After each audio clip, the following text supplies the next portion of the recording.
The billionaire's hand froze mid-signature. Frank Cole had let 17 people go that month without flinching. He had dismantled competitors, crushed negotiations, and earned his reputation as the man without a heart. But now, staring at the security footage on his laptop, he couldn't catch his breath. The new maid was wiping down his kitchen counter. Nothing unusual, except for the ring on her finger. Not diamond, not gold, just a crude copper wire wrapped around a shard of blue glass. A ring he had fashioned with his own hands 20 years ago in an orphanage for a girl he'd promised to marry. Frank Cole owned half of the East Coast's most valuable real estate.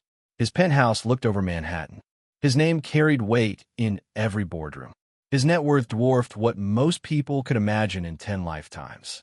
Yet he couldn't sleep. Each night he lay in his California king bed, wrapped in Egyptian cotton and absolute quiet, staring at the ceiling until dawn seeped through the floor-to-ceiling windows. His doctor prescribed pills. His therapist recommended meditation. Nothing helped. Control. That was Frank's currency. Control over every variable of his life down to the temperature of his coffee and the angle of his desk lamp. That was why he dismissed his whole household staff 3 weeks ago. One of them had leaked to a tabloid.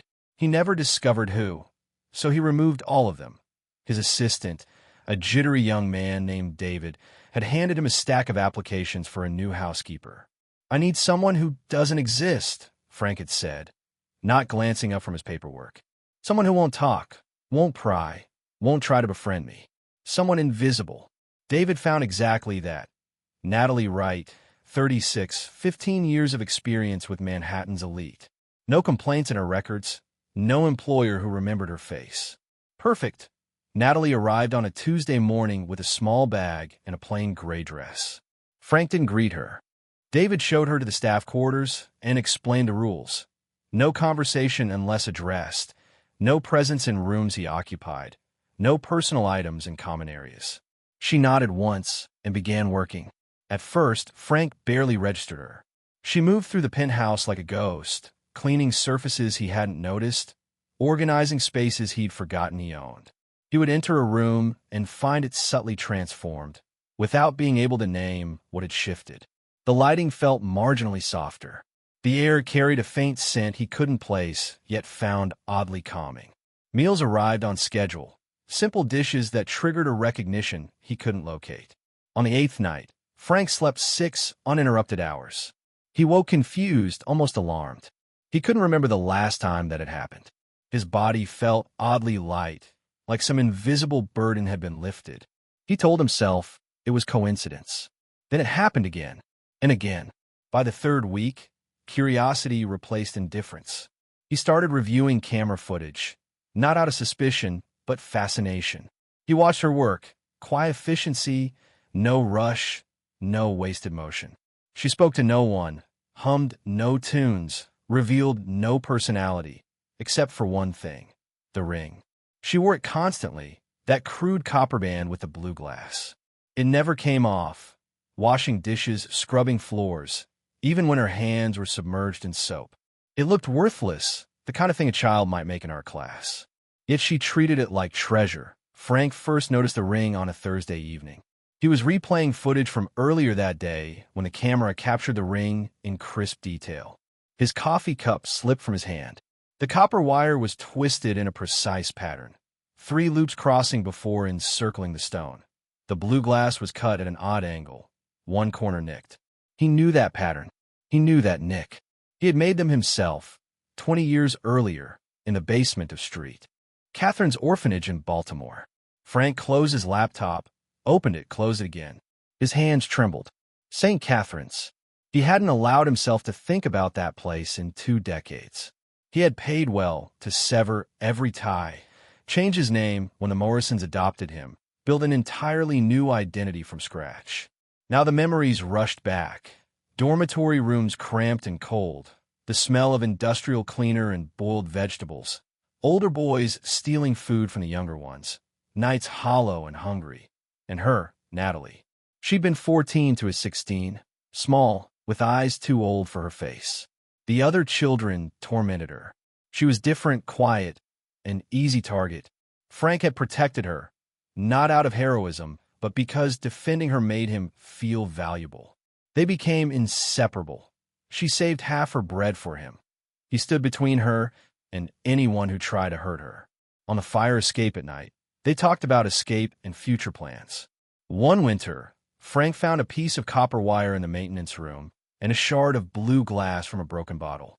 He spent hours twisting and shaping it, cutting his fingers until the makeshift ring looked like something to give. He handed it to her on Christmas Eve, the only gift either of them received that year. "When I get rich," he said with adolescent solemnity, "I'll come back for you. I'll marry you. Keep this as proof." She smiled, and he felt richer than anyone alive. 2 weeks later, the Morrisons came. Wealthy, connected, everything Frank had dreamed about. They offered to adopt him, on one condition: total separation from his past. Mr. Morrison explained it matter-of-factly. No contact with anyone from the orphanage. No mention of where you came from. You will be Frank Morrison, born into our family. The boy from St. Catherine's will no longer exist. Frank hesitated for 3 seconds. Then he agreed. He didn't say goodbye. He told himself he'd find a way to contact her later. But the Morrisons were thorough. They moved him to Connecticut, enrolled him in an elite school, surrounded him with new expectations, and slowly he let the past recede. At 21, he changed his name again, Morrison, to Cole. Cole felt neutral, untraceable, his final severing.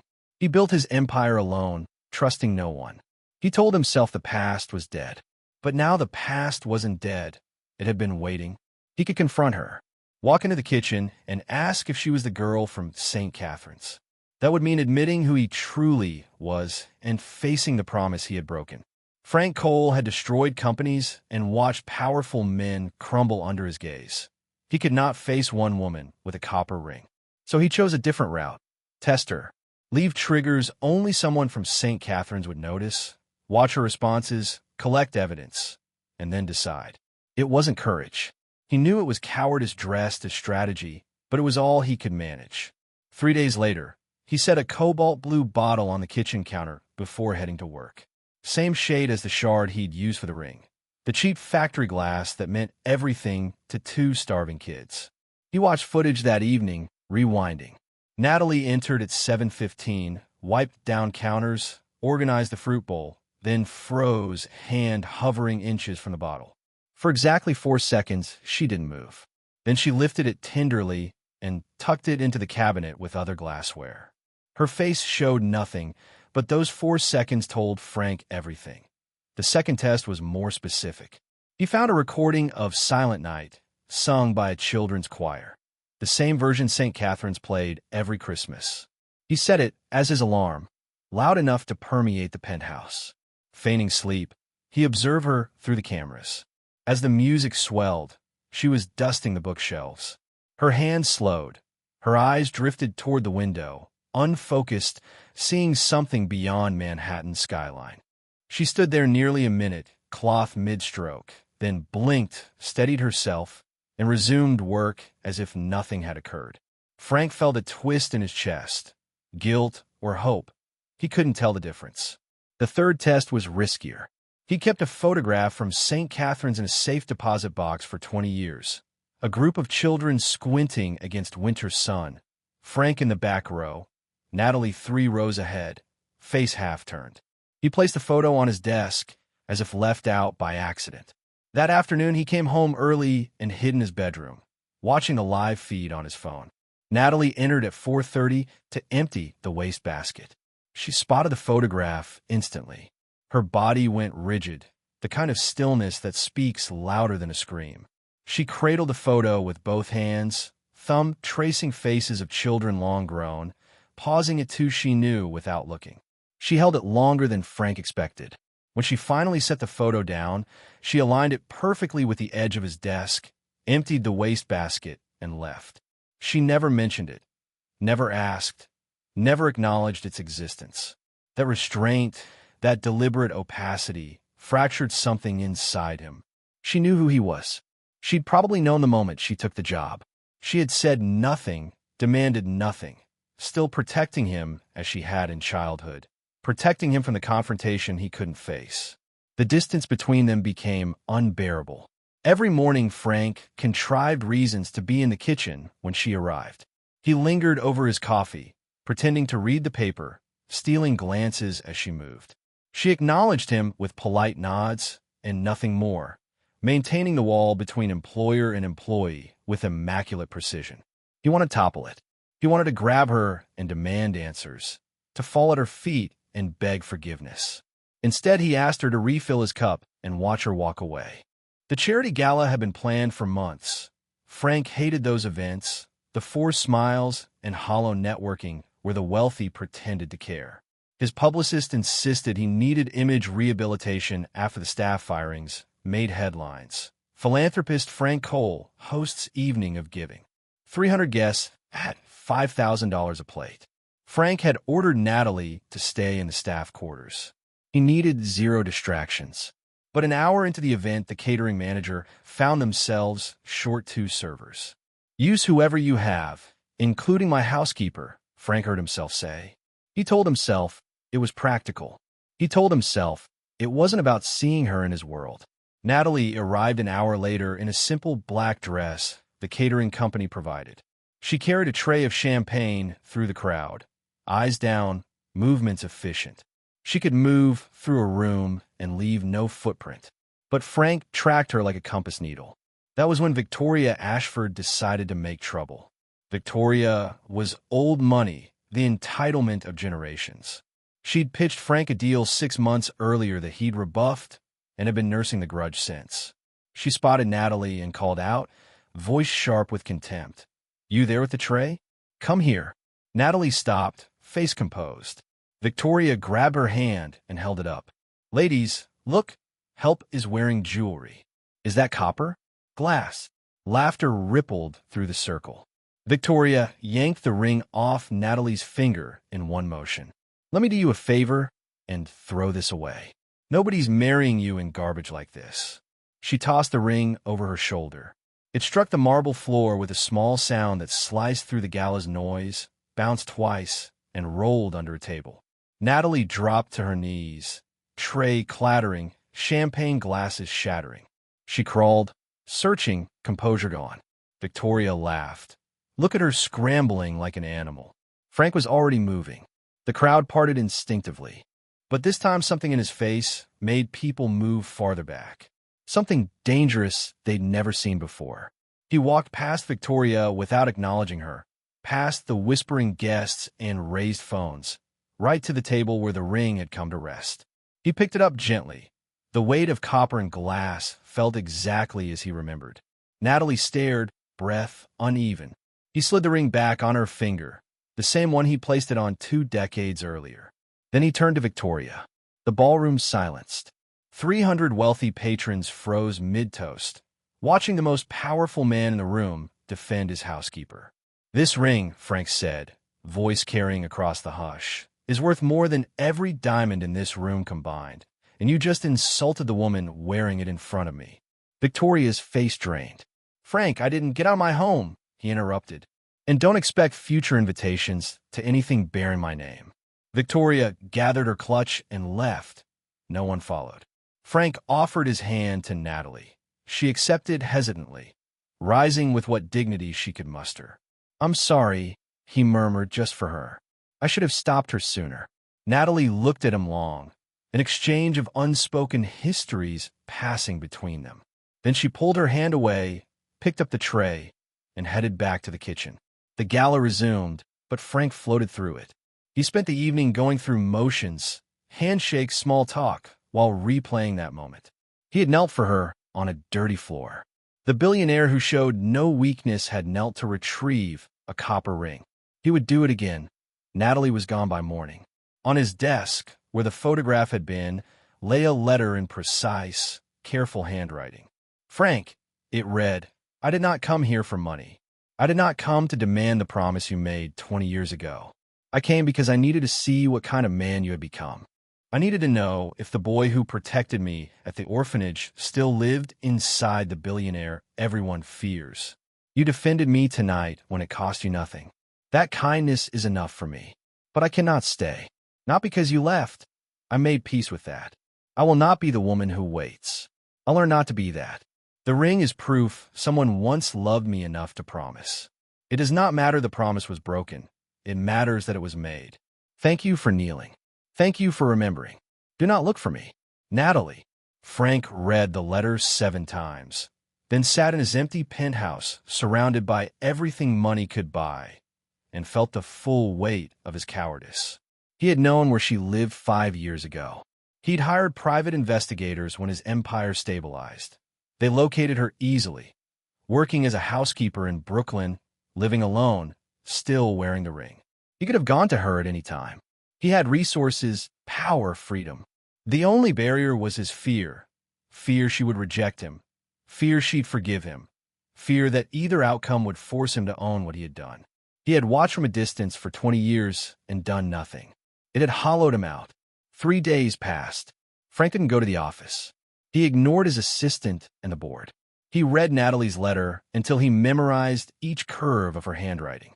On the 4th morning, he pulled on an old jacket, left his phone on the kitchen counter, and drove to Baltimore. The address from the investigators was still in his files, a small building in a working-class neighborhood.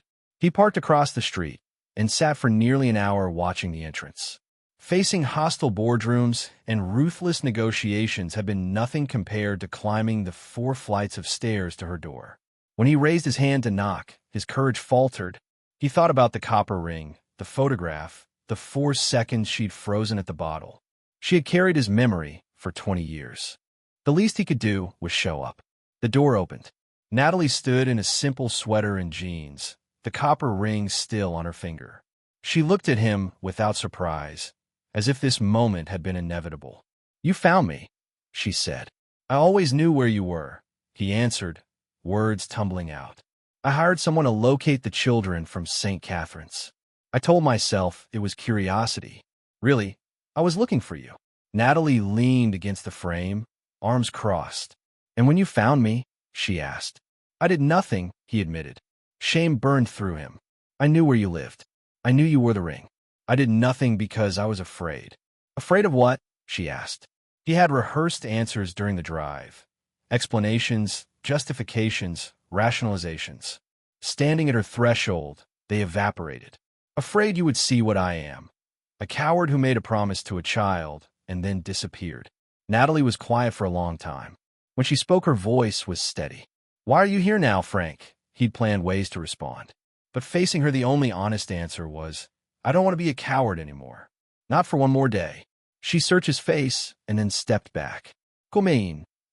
Her apartment was modest and tidy, filled with thrifted furniture and potted plants occupying every shelf. Frank felt disproportionate, his expensive jacket absurd in the spare space. Natalie sat in a worn armchair and gestured to the couch. The distance felt both too close and impossibly wide. "You were right to leave," he said before she could speak. "Everything in your letter was right. I had 20 years to find you, and I chose not to. I built an empire to prove I was worth something, but really I was just afraid of poverty and being forgotten." Natalie's expression didn't flicker. "And now?" she asked. He reached into his pocket and produced a small cloth bundle, a coil of copper wire and a pair of pliers. "I'm not here to ask forgiveness," he said, setting the bundle on the coffee table. "I'm not here to make promises I might fail to keep. I'm here because I want to try again, not as billionaire and housekeeper, but as 2 people who knew each other before the world told us we couldn't be together." Natalie looked down at the copper and back at him. "What are you asking for?" "A chance to make another ring," he said. "Not because the first one wasn't enough, but because I want you to have something made by the man I am now, not just the boy I used to be." For the first time since he'd arrived, Natalie's composure cracked. Her eyes shone. She pressed her lips together as if holding back 20 years' worth of words. "Do you know what kept me going?" she asked, voice unsteady. "It wasn't the promise. I stopped believing in promises long ago." He waited, afraid to breathe. "The night you made that ring, you cut your hand on the glass. You were bleeding and had nothing to bandage it. So I tore a strip from my shirt and wrapped it around your fingers. That's when I knew you were different. You were willing to hurt yourself to give me something beautiful. No one had ever done that for me." She touched the copper on her hand. "That's when I knew I was worth bleeding for. even if you forgot. Frank let tears fall. He didn't wipe them away. I never forgot. Not one day. Natalie slid off the armchair and sat beside him on the couch, close enough that he could smell the familiar scent that had filled his penthouse. I don't need promises, she said quietly. Rings and apologies aren't what I want. I need to know you're here because you want to be, because you choose to be, not because you feel guilty. Frank took her hand gently. I'm here because after 20 years, I realized I built everything for the wrong reasons. The only thing that ever made me feel worthy was a girl who tore her shirt to bandage me. Natalie smiled, the first genuine smile he'd seen since they were teens on a fire escape. Then stay, she said. We'll figure out the rest together. Seasons shifted, and so did their lives. Natalie moved into Frank's penthouse, but kept pieces of her world. Potted plants lined the windows. Secondhand books filled formerly barren shelves. She cooked meals, wore simple clothes, and refused gifts she didn't need. Frank learned to slow down. He delegated to his team, left the office before sunset, spent evenings beside her watching the city lights. Natalie still wore 2 rings, the original copper band with its worn blue stone, and a new ring Frank fashioned himself. The new wire twisted awkwardly, far from perfect. He cut his hand making it, and she bandaged him with a strip torn from one of his expensive shirts. They laughed until they cried. One evening, as the sun painted Manhattan in orange and gold, Natalie asked, "Do you regret it?" The 20 years. Frank considered before answering. I regret every day I stayed away. Why don't you wish you could change it? She asked. Because if I'd come back when I was 18 or 25, I'd still be the coward who left. I needed all those years to become someone who might be worthy of sitting next to you. Natalie rested her head on his shoulder. You're still not worthy. Frank smiled. I know, but I'm going to spend the rest of my life trying to be. The copper rings caught the last light and glowed for a moment like something precious because they were. Some promises are born in poverty, forged by children with nothing but hope. Most break under time's weight. The ones that survive, finding their way back after 20 years of silence, are the promises that matter most. Not because they were kept, but because someone remembered. If this story moved you, I'd love for you to subscribe and join our community. We share stories like this every week. Tales of love, loss, and the courage it takes to come home. I'm curious. Have you ever made a promise you couldn't keep? Or has someone broken a promise to you? How did you find peace with it? Share your story in the comments. Sometimes the most healing thing we can do is realize we're not alone. Thank you for listening. I'll see you in the next one.